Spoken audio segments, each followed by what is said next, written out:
माशाअल्लाह ये थे सैयद ज़ैद सल्लल्लाहु जो अपनी तकरीर इखलास के उन्वान पर पेश कर रहे थे।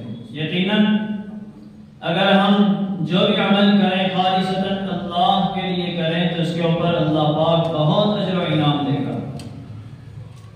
तो आइए सैयद ज़ैद सल्लल्लाहु को उस्ताद मोहतरम की जानिब से इनाम भी दिया गया है और हम खुदाए पाक से ये आरज़ू करते हैं कि अल्लाह पाक तुम्हें और तरक्की दे।